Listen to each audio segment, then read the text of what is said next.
Bonjour à toutes et à tous. Donc, je me présente, je suis Corinne Guémin, je suis fondatrice du cabinet de conseil Plumenvise. Je suis accompagnée de mon associé Morgane, qui interviendra également au cours de notre journée.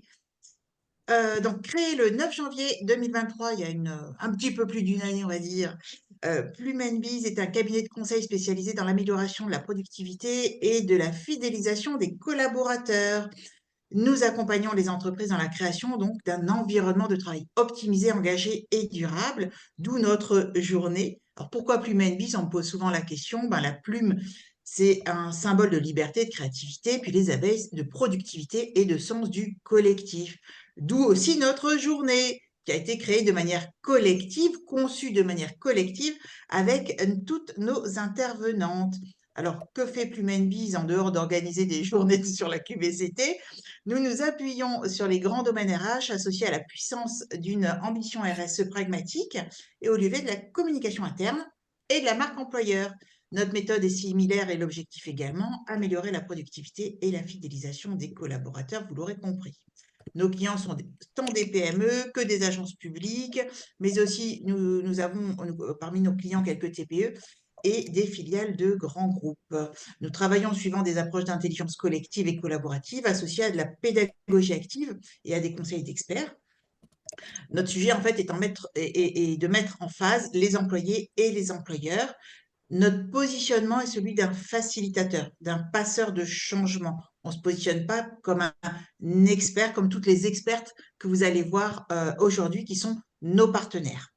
Et nous sommes également organisme de formation, bientôt certifié Calliope le 23 septembre exactement. Et nous proposons donc 16 modules de formation, sensibilisation, interactif et ludique qui couvrent en partie nos 3 domaines d'action.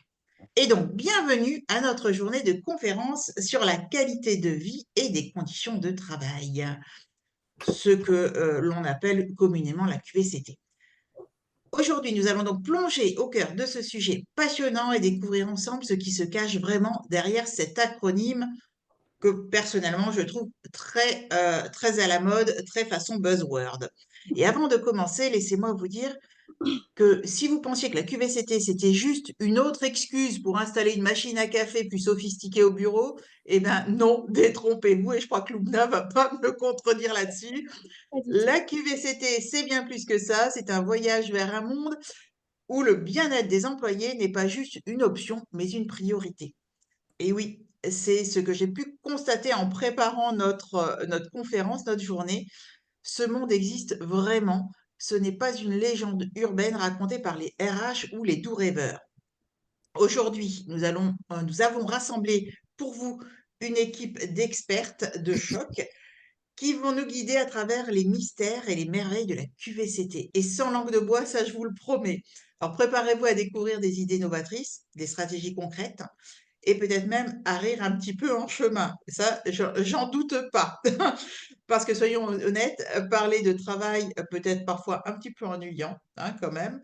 Mais aujourd'hui, eh ben, on va s'amuser tout en apprenant. Alors, mettez vos ceintures de sécurité, prenez votre tasse de café ou de thé, on ne juge pas, votre verre d'eau, ce que vous voulez, et préparez-vous pour une journée riche en découvertes, en discussion et en éclats de rire. Et maintenant, sans plus attendre, lançons notre première session et découvrons ensemble pourquoi la QVCT est bien plus qu'un simple buzzword. Et merci à tous d'être là. C'est parti pour une journée exceptionnelle.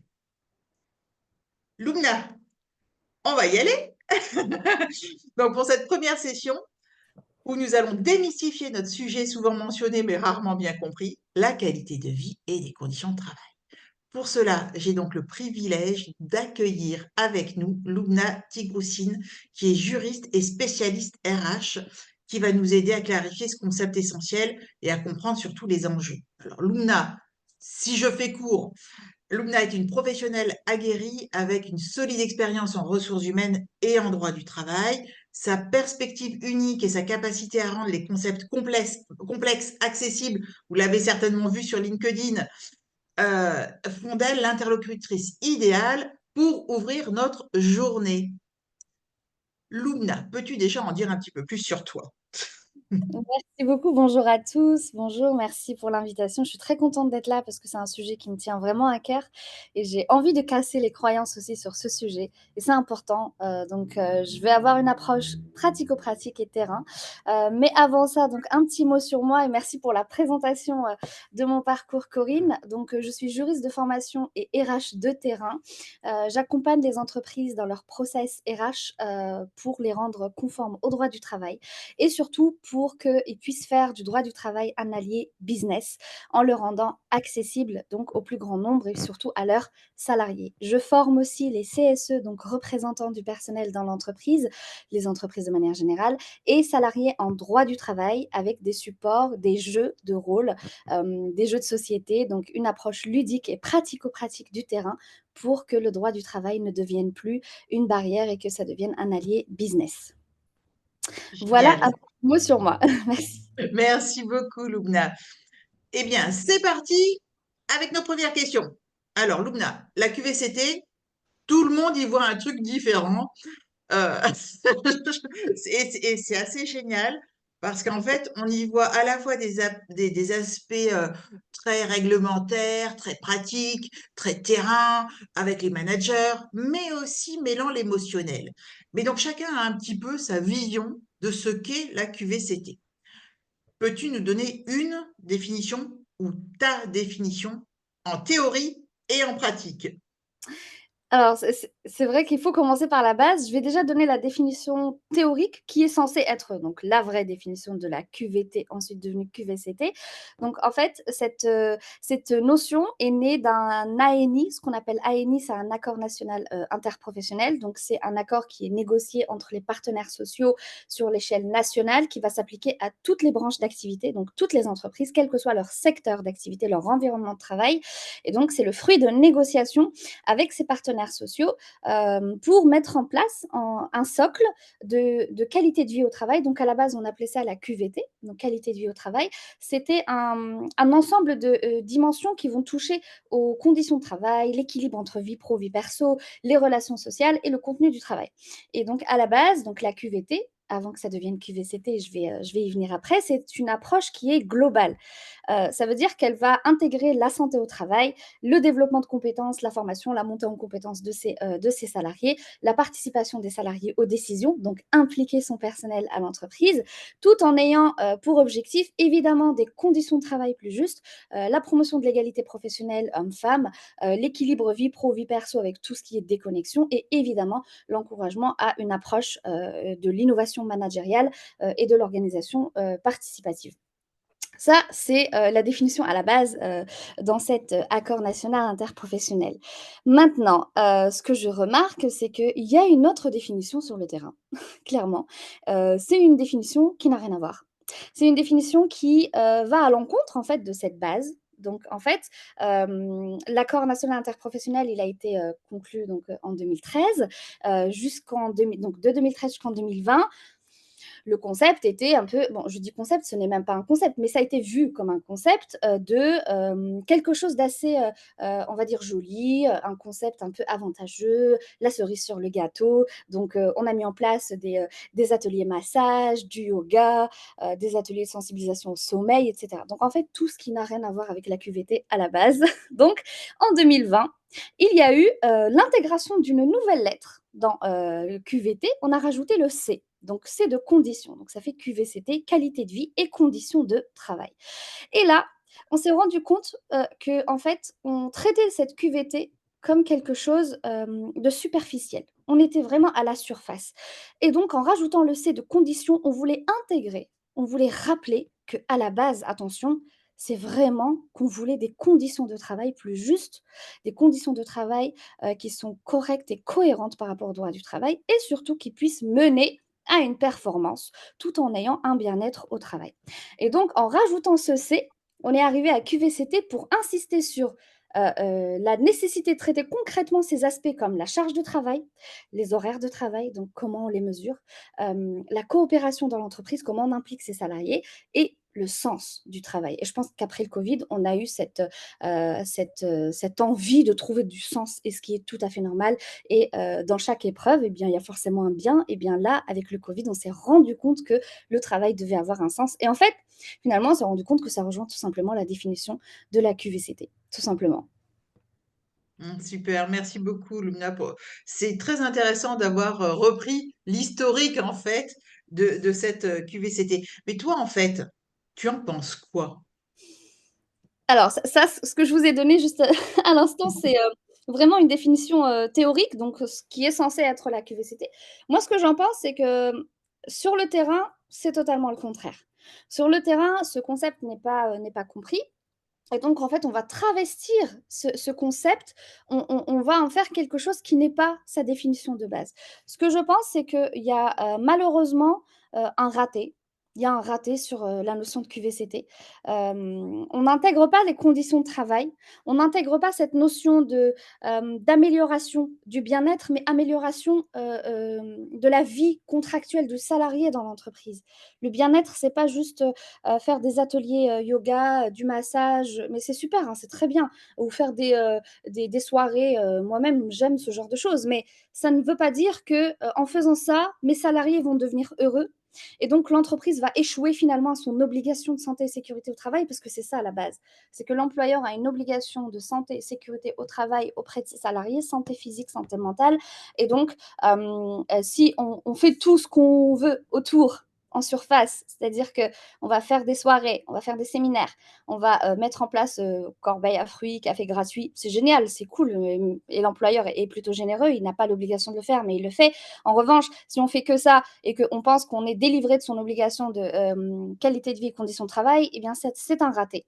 Parce qu'on va échouer à notre obligation de santé et sécurité au travail. Donc, on va échouer à rendre l'environnement de travail cohérent, respectueux du droit du travail, inclusif, sain et équitable surtout. Et donc, la santé, la sécurité, la formation, 3 domaines très importants de la QVCT. Et donc, je pense vraiment qu'aujourd'hui, il y a un problème sur la compréhension, sur vraiment la compréhension de ce qu'est la QVCT de manière générale. Mais en fait, c'est quoi le problème d'après toi? Parce que si sur le terrain, on constate plus de bolduc, tu sais, les trucs au-dessus des cadeaux, là. S'il y a plus de bolduc que réellement de cadeaux, c'est-à-dire on ne traite pas l'objet même du problème et de ce qui nous est obligatoire, hein, en tant qu'employeur, mais c'est quoi le problème? Bah, le problème, c'est qu'on cherche à fuir. Alors, dès qu'on parle d'obligation légale, on fuit.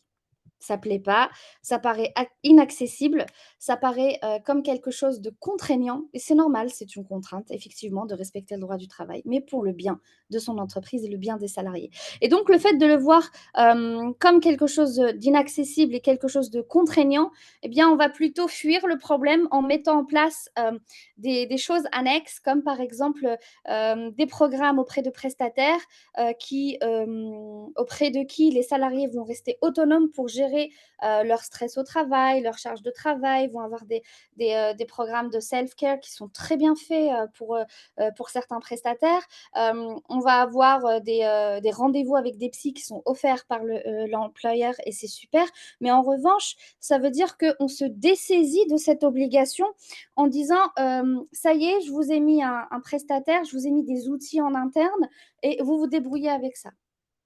Et donc, le problème, il est là, c'est qu'on va fuir cette obligation basique, en fait, en droit du travail. Et on va déléguer cette responsabilité de QVCT en autonomisant le salarié, en le rendant autonome sur cet accès-là. C'est un problème parce que ça peut servir à certaines personnes, mais ça peut cacher et camoufler de vrais problèmes qui sont profonds, type management toxique, type épuisement professionnel, type harcèlement, agression parfois. Et donc tout ça, ça va être camouflé à travers tous ces beaux avantages qui sont bien, hein. Je ne dénigre pas du tout ces solutions. Je les ai utilisées moi-même, j'ai apprécié, j'ai aimé. Mais en revanche, quand certains salariés, quand j'étais RH salarié, donc certains salariés me disaient qu'il y avait des problèmes de management, ce n'était pas l'outil qui allait régler ça. Il fallait qu'on mette la main dans le cambouis dit, en tant que direction, il fallait y aller, en fait.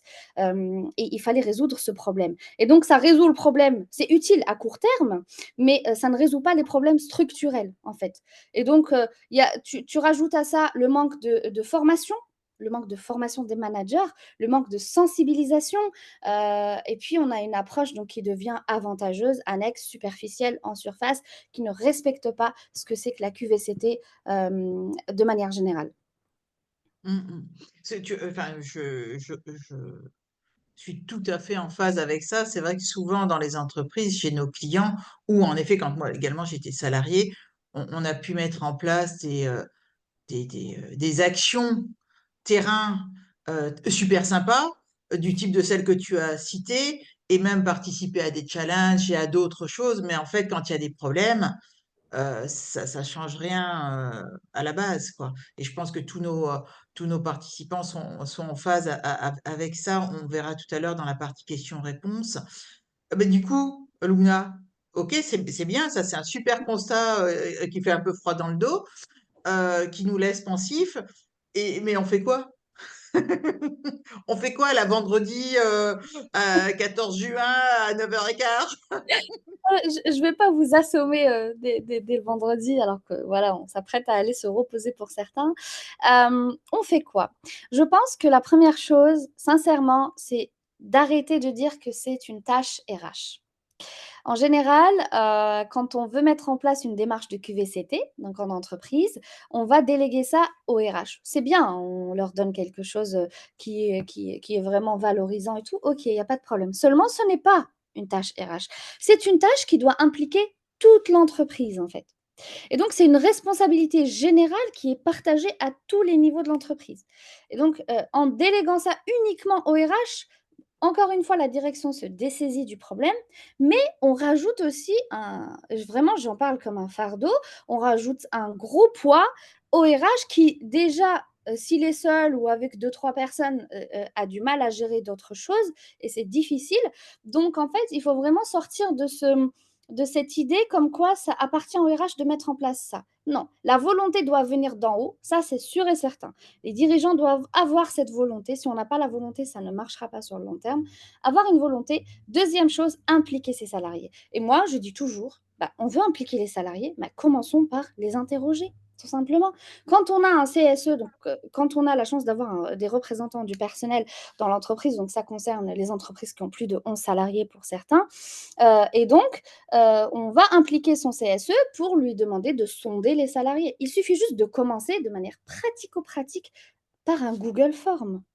On fait un Google Form de façon anonyme, 3 petites questions, 4 petites questions pour sonder la température, essayer de comprendre ce qui ne va pas. Et en fait, on ne peut pas aller chercher la solution. Et c'est ce que je reproche beaucoup aux personnes qui vont aller payer des sommes et des sommes auprès de prestataires, c'est qu'en général, elles n'ont pas compris le besoin à la base. Avant de comprendre le besoin, elles vont aller directement chercher la solution, donc payer. Et c'est très coûteux en plus, hein, malheureusement. C'est un budget qu'on peut peut-être mettre dans autre chose, en tout cas à l'instant T. Mais d'abord comprendre son besoin et ça passe par sonder ses salariés. Il n'y a pas meilleur ambassadeur que nos propres salariés. Et donc, on demande à ses salariés comment ça va. Est-ce que tu te sens valorisé au travail? Est-ce que tu rencontres des problèmes de management? Quel est l'enjeu actuel pour toi? Où est-ce que tu as manqué d'aide? Où est-ce que la direction n'a pas fait preuve d'écoute? Il ne faut pas avoir peur, il faut confronter les choses. Il ne faut pas avoir peur. Si vraiment on veut des merveilles ensuite grâce à la QVCT, il faut sonder ses salariés, mais pas de manière superficielle. Il faut y aller. Moi, je suis pour taper dans le problème. Allons dans le problème et demandons aux salariés comment ça va. Et en le rendant anonyme aussi, ça va évidemment, on se lâche plus. Clairement, j'ai été salariée et je sais que si il y a des choses que je pouvais dire et qu'il y a des choses en étant anonyme, je pouvais mieux dire parce que je me sentais plus en confiance et à l'aise et je n'avais pas peur de représailles et ça se comprend.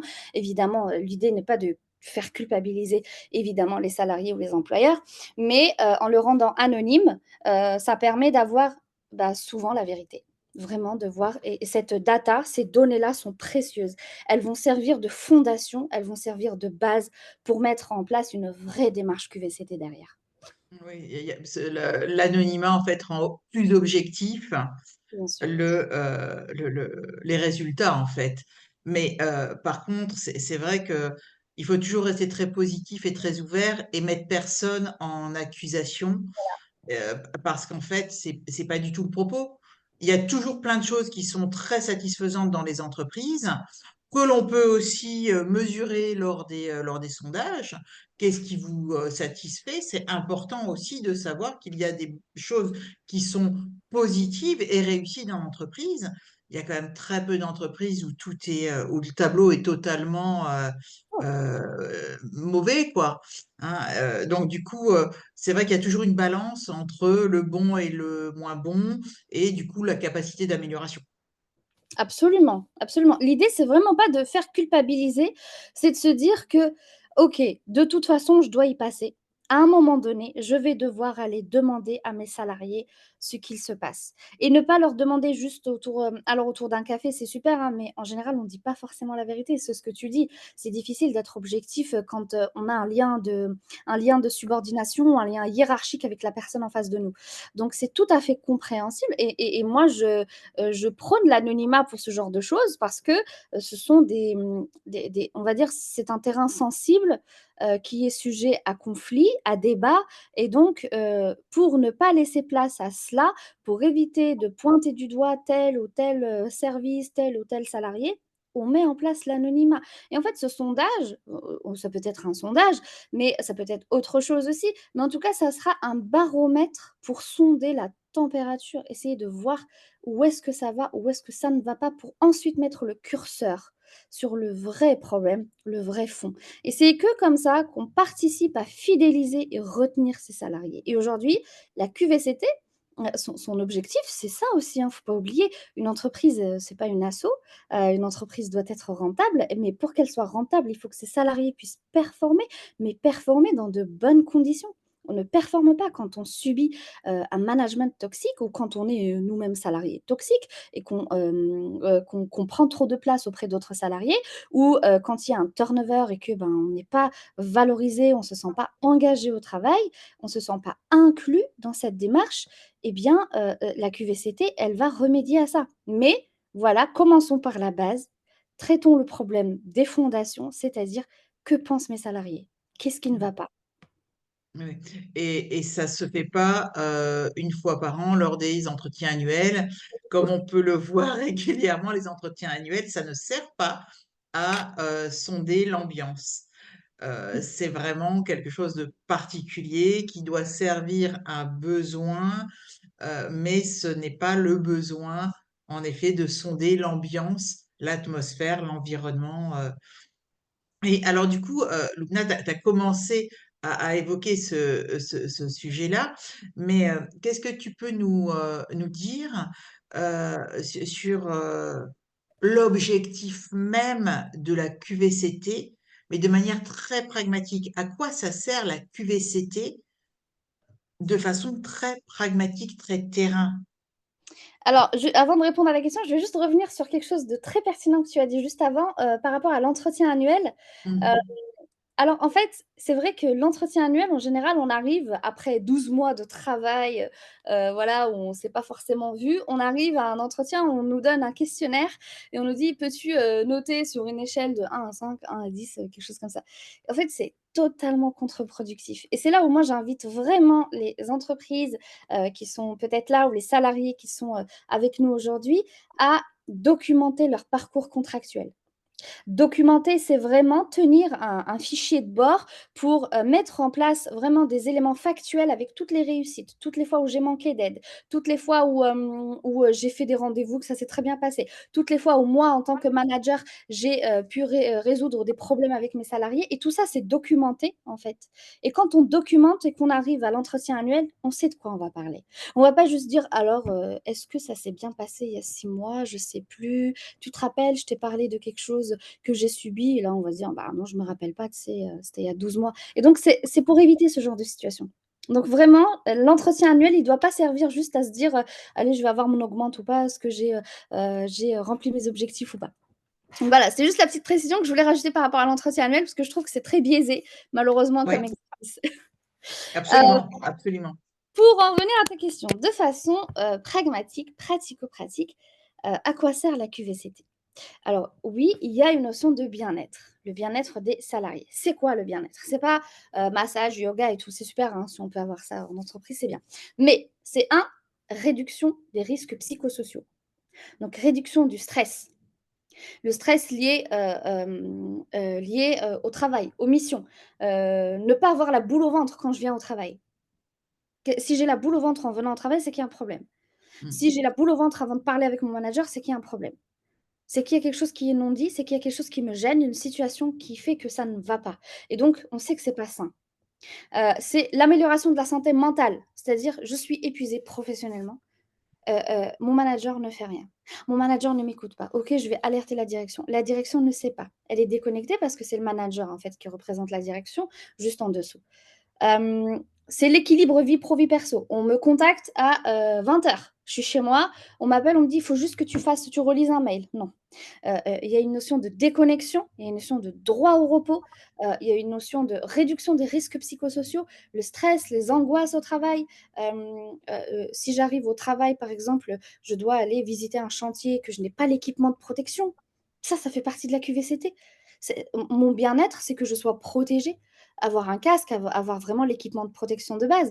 Ou alors, je suis dans une entreprise, je suis en situation de handicap, je ne supporte pas, la station debout, par exemple, il y a pas assez de chaises pour tout le monde. Il y a pas assez de sièges pour tous les salariés.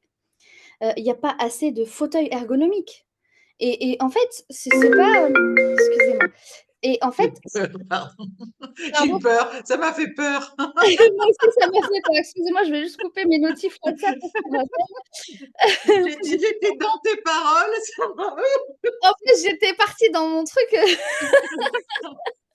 et donc c'est ça, en fait, de façon claire et pragmatique, c'est ça le bien-être et donc quand j'ai tout ça, quand je fais en sorte que j'ai un environnement de travail sain, où je protège, mais on revient toujours à la notion de protection, hein, clairement, retenez QVCT, protection de la santé et sécurité au travail, point.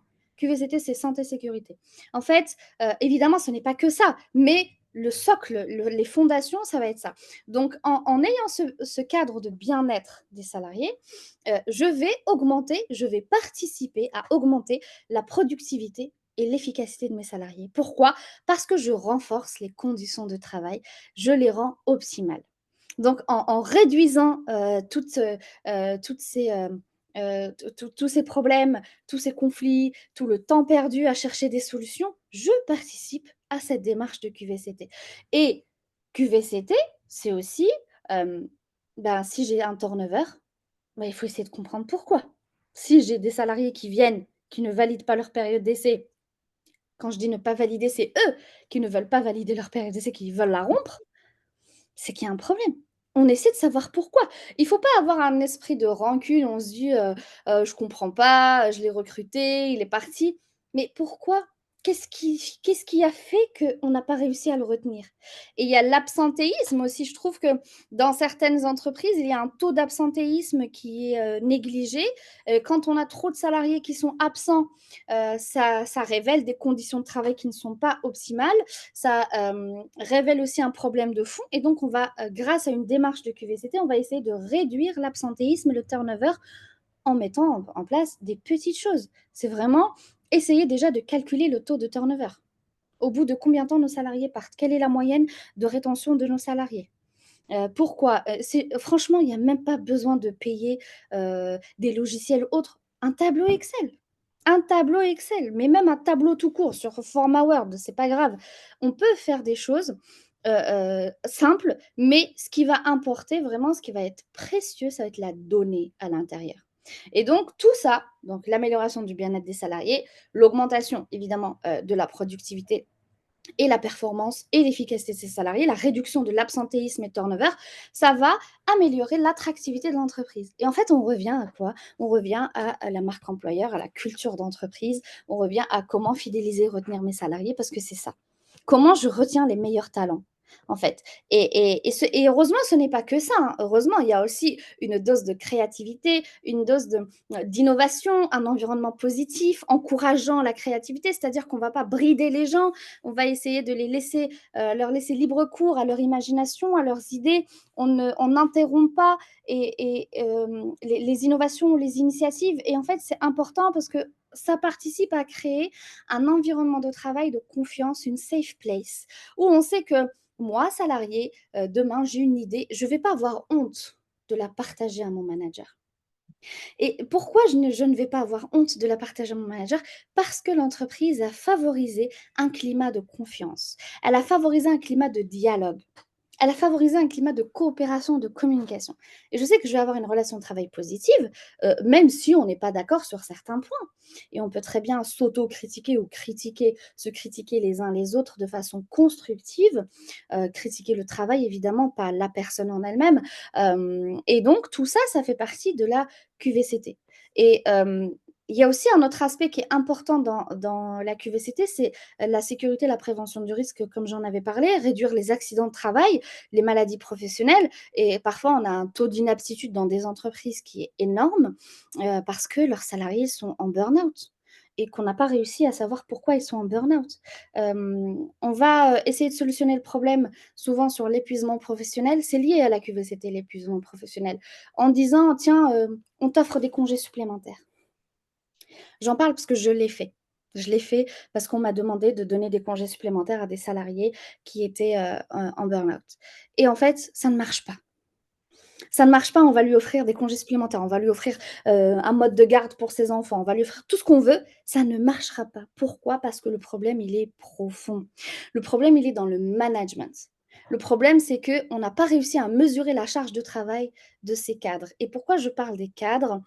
Parce que, alors oui, on peut évidemment avoir un épuisement professionnel quand on n'est pas cadre, hein, ça ne veut pas dire le contraire. En revanche, quand on est cadre, il y a une hypocrisie sur la gestion du temps, la gestion de son travail.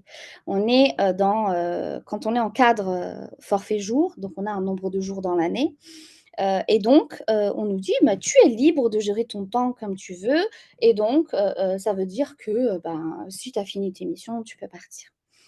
Le problème, c'est que c'est souvent sournois parce qu'on nous dit: «Oui, mais si, tu es libre de gérer ton travail, c'est que tu dois faire plus de 35 heures». Et souvent, on voit, en tout cas, j'ai vu, des cadres qui sont épuisés. Ils sont là à 21:00, 22:00 à envoyer des mails, à finir des propals commerciales et ils finissent épuisés. Épuisés, pourquoi? Parce qu'on n'a pas mesuré leur charge de travail. Et on se dédouane pas de ça parce qu'en fait, il y a la jurisprudence a été très claire. La Cour de cassation, à plusieurs reprises, a condamné des employeurs parce que l'employeur n'a pas mis en place un système efficace de mesure de la charge de travail pour les cadres. Et ça revient beaucoup dans la jurisprudence, donc c'est vraiment un sujet à contentieux, sujet à conflit, cette charge de travail des cadres. Et donc pour éviter ça, on la mesure, la charge de travail. On la mesure comment? Pareil, pas besoin de sophistication, pas besoin de payer des sommes et des sommes. Bah, on fait des entretiens réguliers avec le salarié. On essaie de voir s'il a envoyé des mails à telle heure ou telle heure. On essaie de lui dire qu'est-ce qu'il a mis en place quand il est chez lui pour éviter d'être connecté. Déjà, un, on arrête de le contacter. Deux, si on peut mettre en place un téléphone pro, on le fait. Sinon, on met une ligne téléphonique sur le PC ou on donne un casque et puis voilà. Sinon, ben, on lui dit que 18h, 19h, c'est fini. Et que s'il ne respecte pas ça, à un moment donné, il sera sanctionné. Parce que clairement, c'est une obligation de l'employeur de veiller à la sécurité et santé de ses travailleurs. Et donc, c'est ça, renforcer la sécurité et la prévention des risques. Et donc, évidemment, ça veut dire, si je prends le tableau global que je vous ai fait, ça veut dire tout simplement se conformer aux réglementations. Et donc, on revient à la base, respecter le droit du travail, tout simplement. Et on a Sylvie dans le chat qui nous a levé un point, en effet, fort intéressant dans la garantie de la non-représailles. Notamment, tu vois, quand on fait les sondages ou quand on évoque certains soucis qui peuvent avoir lieu, ou voilà, dans ce que tu dis, quelqu'un qui est en surcharge de travail, qui viendrait à le partager avec son manager. Comment, euh, légalement, on peut, en tant qu'employeur, garantir la non-représailles en cas de transparence, quoi. Il y a tout un tas de choses qui ont été mises en place, au demeurant. Tu sais, la protection pour les lanceurs d'alerte, etc., etc. Mais comment on fait pour garantir qu'il n'y aura pas de représailles si tu expliques, si tu exposes de manière anonyme ou pas, parce que quand on dit anonyme, des fois, c'est pas super compliqué de savoir qui se C'est vrai, cache c'est vrai. derrière une réponse. Voilà. Quand tu as un service de 4 personnes, et c'est souvent facilement identifiable. Nous, on a des clients qui nous confient justement, donc qui externalisent, ça c'est dans les bonnes pratiques, ben, les sondages, hein, les sondages de risques psychosociaux, ce genre de choses. Donc du coup, c'est pas en interne que ça va être dépouillé, analysé, mais à l'externe. Donc il y a forcément ben, du coup un espèce une espèce de rupture qui va favoriser la transparence et donc faire qu'il y a qu'on garantit encore plus cette non-représailles. Mais comment on fait sur le terrain si on ne veut pas externaliser? Alors effectivement, l'externalisation, elle est super à quelques ajustements. Alors, juste avant de répondre pour l'interne, donc l'externe, ce qui est bien, c'est que quand on fait appel à des prestataires qui vont réaliser des enquêtes auprès des salariés, ça arrive souvent quand il y a des remontées ou des alertes harcèlement, etc. C'est important parce que on se dessaisit de ça et donc il y a une impartialité évidemment qu'on espère quand on fait ça. Mais parfois, hein, les prestataires d'enquête, clairement, ils sont payés des sommes et des sommes. J'en ai vu qui sont payés vraiment beaucoup et qui se mettent d'accord avec l'employeur. Donc en fait, externaliser ne signifie pas forcément garantir ce non-risque de représailles. En revanche, en interne, comment on fait euh, Pour être tout à fait franche, il n'y a pas de risque zéro, Oui, on va dire de garantie vraiment à 100% qu'on n'aura pas de représailles si on fait remonter quelque chose d'assez sensible. Ça, il faut le retenir. On ne va pas se leurrer, c'est le monde de l'entreprise. Deuxième chose, ce qui est important, c'est d'avoir un bagage juridique clair autour de soi quand on est employeur ou salarié. Hein. C'est quoi le bagage juridique clair? C'est de documenter de manière factuelle. Quand on se force à rester factuel, on va évincer tout ressenti qui aurait du mal à être compris. Je ne dis pas que le ressenti n'est pas réel, c'est réel, mais quand je parle de fait, c'est vraiment, on va revenir à objectiver ce qui se passe. Objectiver ce qui se passe, c'est vraiment des dates, des heures, des chiffres, en tout cas quelque chose de factuel qu'on arrive à quantifier, qu'on arrive à voir.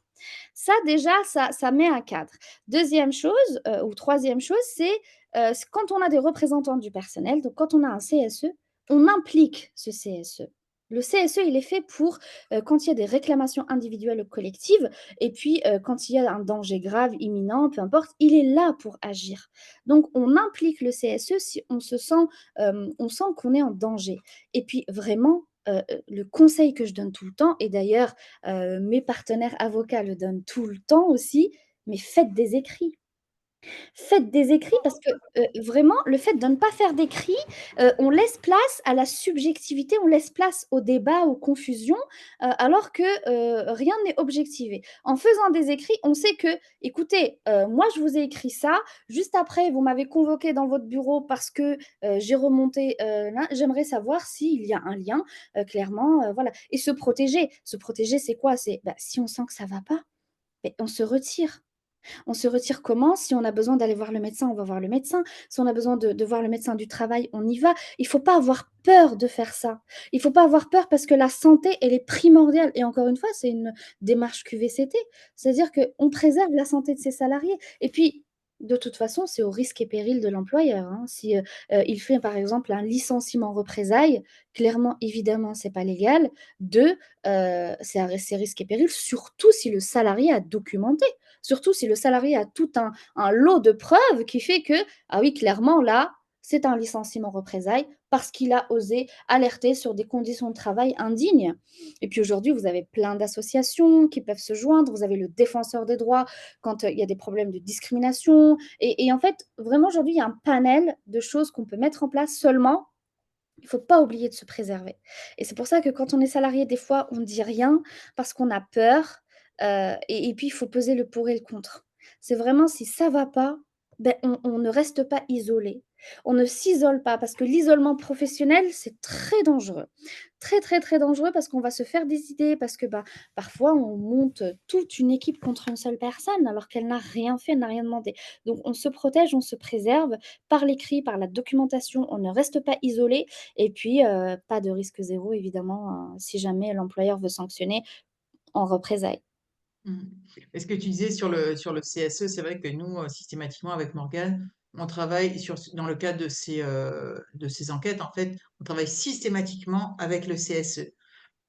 Pour en fait avoir aussi une vision interne qui ne soit pas la vision directement employeur, dirigeant ou DRH. Et en règle générale, ça, nos clients sont toujours très contents que l'on propose en fait cette action en binôme. Hein, on revient sur l'intelligence collective et sur le travail collaboratif avec des acteurs de l'interne, mais qui soient euh, en dehors de la direction, donc du top management. Bien Et on sûr. a Marie-Hélène qui, elle, nous dit qu'en fait, elle préconise systématiquement aux directions de conserver voilà, l'anonymat Bien sûr. pour conserver la confiance des salariés. En effet, c'est une excellente pratique. Alors, lors de notre préparation, Loubna, tu m'as parlé d'affect. Mmh. À plusieurs reprises, tu m'as parlé d'affect. Et c'est vrai que c'est quelque chose qui est souvent enfin caché, non débattu, que on se met sous le coude. Mais on est des humains, donc on embarque forcément dans l'entreprise, dans notre quotidien, une dose d'affect, d'émotion. Peux-tu nous expliquer quel est le lien finalement, ou quel lien on pourrait faire avec la qualité de vie et les conditions de travail? Comment l'un impacte l'autre? Comment ça s'imbrique dans le management et les contraintes de l'entreprise? L'entreprise, tu l'as dit toi-même, c'est pas une asso, on n'est pas dans le monde des bisounours, hein, on n'est pas dans le monde idéal. Et puis, sachant que le monde idéal est différent pour chacun d'entre nous. C'est Donc, quel vrai. est le rôle de l'affect dans l'entreprise et comment ça se gère? Alors, avant de partir sur cette, réflexion, je précise juste que ce que je veux dire par, l'affect, ça va être les affinités que, certains managers ou les directions vont avoir avec certains salariés. Je ne parle pas de l'émotion qui doit être accueillie. L'émotion des salariés, des managers doit obligatoirement être accueillie et acceptée. On ne remet pas en cause une émotion quand un salarié, un manager s'approche de son N+1, N+2, peu importe, pour lui dire ça ne va pas, j'ai ressenti ça, je ne me suis pas senti bien. On ne rejette jamais ça. Pourquoi? Parce que, et ça va être en contradiction un peu avec ce que j'ai toujours dit, c'est-à-dire factuel, documenté, écrit, etc. L'émotion, c'est propre à chacun. Et donc, si on n'est pas des robots, comme tu dis, Corinne, et donc si on est dans une entreprise et que on n'accueille pas l'émotion, c'est vraiment le bon chemin pour que ça se passe mal après. Parce que l'émotion, elle doit être accueillie, acceptée. Déjà, on retient ça quand on est un bon manager leader, on accueille l'émotion de ses salariés, l'émotion et on l'accepte. Ensuite, l'affect. Pour moi, l'affect, les affinités sont un vrai problème dans le management aujourd'hui au travail et ça peut nuire à une démarche de QVCT. Pourquoi? On ne va pas se leurrer, on a forcément, quand on est manager, quand on est employeur, des affinités avec des salariés et c'est OK. C'est OK de les avoir. Ce n'est pas OK de le faire ressentir et de créer une rupture d'égalité avec les salariés. C'est OK d'avoir des affinités parce que parfois, on a des membres historiques qu'on appelle des membres historiques de l'entreprise parce qu'ils étaient là au début, parce qu'ils nous ont vus galérer, parce on a fondé, ce service avec eux, parce que et ça se comprend et il y a aucun mal à ça. En revanche, là où ça va pas, c'est quand les affinités vont, toucher des décisions. Quand les affinités vont aller, entacher des décisions, de promotion, des décisions d'augmentation, des décisions où on va changer de service tel salarié parce qu'il a envie de bouger, il a envie de monter en compétences. Pourtant, un autre salarié, ça fait 2 ans qu'il te le demande, tu le fais pas. Pourquoi? Et là, c'est les biais. C'est nos biais cognitifs, en fait. Et c'est là où c'est très important. Aujourd'hui, le management est vu comme une récompense, alors que c'est une compétence. Le management est une compétence. Le management, c'est apprendre à gérer l'humain. Et ce n'est pas. Alors, c'est bien hein, quand on félicite quelqu'un et quand on lui dit je te propose un poste de manager, ça te plairait? Tout de suite, bah, évidemment, voilà, on saute sur l'occasion. Mais on ne met pas assez en avant les personnes qui vont dire ah non, moi, je ne me sens pas capable de manager en fait. J'ai pas les et j'ai pas envie. Et c'est OK. Et vraiment, j'admire ces gens-là qui, qui vont accepter finalement de dire: «Moi, je ne suis pas faite pour être manager» et c'est très bien. Parce qu'aujourd'hui, quand je dis que c'est vu comme une récompense, c'est-à-dire qu'on est bon dans l'opérationnel. Je prends un exemple, je suis commerciale, j'ai fait des résultats extraordinaires. On va me dire: «Ah Loubna, c'est parfait, tu vas devenir, team lead, de l'équipe». Waouh! Qu'est-ce que je vais dire? Pas du tout, j'ai pas envie de gérer l'humain parce que je sais que c'est pas une récom que c'est pas une compé que c'est une compétence, pardon. Mais en général, on va être content, mais c'est bien et je ne remets pas en question, ça. On est content, on se dit: «Trop bien, je vais pouvoir manager, je vais avoir un plus gros salaire, je vais avoir plus de latitude, plus de responsabilité, un poste au CODIR, au COMEX», là, ça dépend et donc c'est génial. En termes de responsabilisation, en termes de prise de décision, c'est cool. Mais attends, tu arrives, tu as 5-6 salariés, tu vas devoir les gérer, gérer l'émotion, l'accueillir. Tu vas devoir gérer les conflits, tu vas devoir faire preuve de leadership. Tu vas devoir faire preuve de recul et de hauteur sur les sujets. Tu vas devoir faire preuve d'égalité et c'est là où les affinités posent problème. C'est que si je mets en avant ce salarié et que l'autre, je le délaisse parce que je suis pas d'accord avec ses idées, je suis pas d'accord avec qui il est, je l'aime pas. Mais on n'est pas enfin, je veux dire, mais évidemment qu'on n'est pas là pour aimer tout le monde au travail, heureusement. Mais je veux dire, quand on rentre dans une entreprise et quand on a un rôle de manager, on endosse un rôle de leader. Et le leader, c'est celui qui ne va pas créer cette rupture d'égalité entre les salariés. Et ça, c'est illégal. C'est-à-dire que si je traite différemment mes salariés à poste égal, à compétence égale par exemple, ou similaire, et que l'autre je l'augmente, et que elle je ne veux pas l'augmenter parce que c'est une femme par exemple. Là, on commence à rentrer dans les discriminations. Elle, je l'augmente pas parce qu'elle a des enfants. Lui, je l'augmente pas parce qu'il a un handicap. Mais attendez, l'affect à la base, l'affect, c'est parce que j'aimais ou j'aimais pas certaines personnes. Mais quand je suis manager, eh ben, va falloir que j'accepte. J'accepte de mettre en avant des gens qui sont meilleurs que moi. J'accepte de mettre en avant des gens que je n'aime pas forcément, je n'aime pas leur personne, je n'aime pas ce qu'ils représentent et c'est OK. Pourquoi? Parce que dans l'entreprise, je suis manager de tel poste, de telle section et donc je dois agir en tant que leader et non pas en tant que moi, personne vulnérable avec des sentiments et parce qu'elle, je l'aime pas ou j'aime pas ses idées. Et il est là le problème. Et donc ça entache la QVCT. Parce que la QVCT à la base, c'était quoi? Bah, rendre, l'environnement de travail sain, sécurisé, inclusif, respectueux du droit du travail et donc en créant ces affinités, elles vont participer à créer une rupture d'égalité entre les salariés et c'est important aussi de sensibiliser les managers parce que la direction, elle est en haut, elle a une volonté de QVCT. Parfait, très bien, on commence bien. Ensuite, on va descendre dans la hiérarchie. On va descendre et donc on va essayer de, disperser, de propager cette démarche du QVCT auprès du top management. Mais si mon top management, il gère pas, il est pas leader, comment je fais? Ma QVCT, à un moment, dans certaines business units, dans certains départements, bah, elle est pas du tout remplie, mon obligation. Et donc, c'est là où, pour faire face à cet affect, je ne dis pas qu'il faut l'effacer. Je dis juste que notre affect, il ne doit pas entacher notre rôle en tant que salarié, en tant que manager, en tant que personne qui prend des décisions et qui a des responsabilités dans l'entreprise et surtout qui gère l'humain. Et donc, ce qu'il faut faire, façon pratico-pratique, c'est un, conscientiser. Faire prendre conscience à ses managers de ces biais cognitifs. Et on ne va pas se leurrer. Moi, je déteste les contours, le politiquement correct. Vraiment, honnêtement, on a tous des biais. Mais on a tous des biais cognitifs. L'idée, c'est pas de se dire c'est bon, j'ai des biais, je suis faible, j'accepte, je suis un humain, je suis pas parfait. Non, c'est de se dire attends, comment je peux conscientiser ces biais-là? Pourquoi j'ai pensé ça? Quel élément objectif m'a fait penser ça? Quand on ne trouve pas d'élément objectif, c'est qu'on est dans les biais.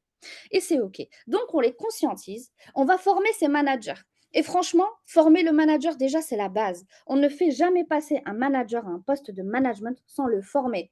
On le forme aux techniques de management, on le forme à la communication non violente, on le sensibilise au droit du travail. Parce que souvent, ce n'est pas la direction qui a un problème en droit du travail, c'est le manager.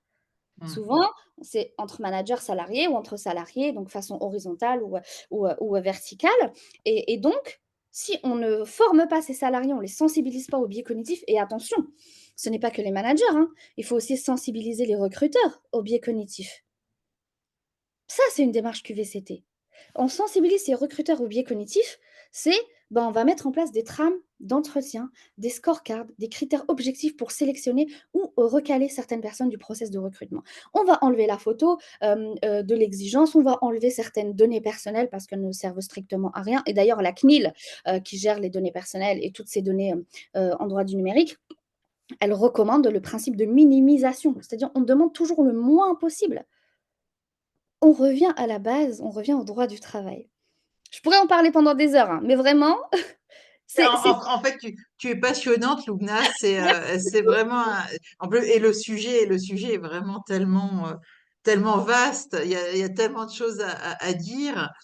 Euh, vraiment, merci. On pourrait t'écouter Grand pendant plaisir. des heures. Je suis sûre qu'on resterait tous pendus à. Non, mais c'est vrai que l'heure tourne. L'heure tourne. Moi, ce que je peux vous proposer, si vous avez des questions, c'est peut-être de continuer à échanger un petit peu. On va accueillir dans la foulée Mélissa et Lucille qui vont démarrer leur conférence sur la rentabilité, le lien entre rentabilité et QVCT, donc dans une petite dizaine de minutes. Lumna, je sais que tu dois également sauter dans une autre réunion. C'est ça, Merci avec grand infiniment. plaisir. Merci pour toutes ces informations. Quoi qu'il en soit, vous retrouverez ce replay si vous voulez euh, vous abreuver des paroles de Lumna une prochaine fois. Eh bien, n'hésitez pas à retrouver le replay qui sera disponible à partir de la fin de semaine prochaine, le temps qu'on fasse tous les montages. Merci encore à toi, Lumna, pour toutes ces informations. Je peux laisser les micros ouverts si vous le souhaitez. Vous pouvez, Eluna, tu as accès aussi au chat. Je suis en train Je de voir, regarde. merci beaucoup pour vos messages, ça me fait plaisir. Très contente que le Voilà, sujet plaise. voilà, on sent la passion. Oui, et ça, c'est sûr on sent la passion, c'est extraordinaire. Merci beaucoup. Les biais, oui, la question des biais, c'est vraiment. Qu'est-ce que c'est dur de lutter contre ces biais? Oh oui, C'est SES les siens, quoi. c'est C'est ça, c'est vraiment, moi je trouve que c'est intéressant parfois aussi d'être coaché bien pour sûr. conscientiser nos biais parce qu'on n'en a pas forcément conscience des biais.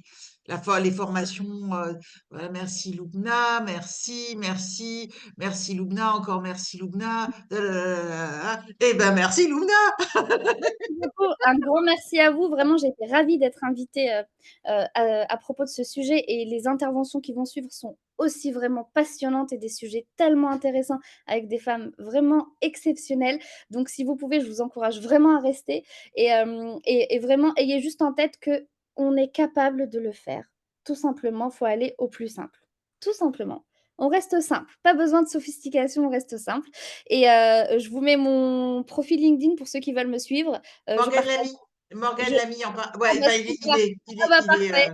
Pour ceux qui voilà, veulent me suivre, je partage tout ça sur les réseaux et avec grand plaisir pour échanger, et un grand merci à toi Corinne, pour merci cette beaucoup. organisation. C'est vraiment, une idée de génie, et évidemment, s'il y a d'autres thèmes, j'y participerai avec grand plaisir. Eh ben, c'est génial. Oui, parce qu'on a bien prévu avec Morgane d'autres thématiques comme ça, très spécifiques et toujours un petit peu, euh, pas dérangeantes, parce que j'aime pas les choses dérangeantes, mais des choses qui amènent à la réflexion, à réfléchir différemment, à partager de l'information. Et je pense qu'on en a tous besoin dans notre quotidien professionnel, que l'on soit en entreprise, salarié, RH, DRH, Sûr, dirigeant, consultant, coach, formateur et exactement. expert en droit du travail en politique salariale, peu importe, mais on a toujours besoin de s'abreuver. Et c'est vrai que ta passion, la passion de nos intervenantes aujourd'hui est vraiment destinée à nourrir ce besoin que nous avons évidemment, d'acquérir de nouvelles connaissances. Voilà. Merci encore à toi, Luna. Merci. Merci beaucoup, à très bientôt, bonne journée à tout le monde. À Merci Luna, bonne bientôt. journée. Merci.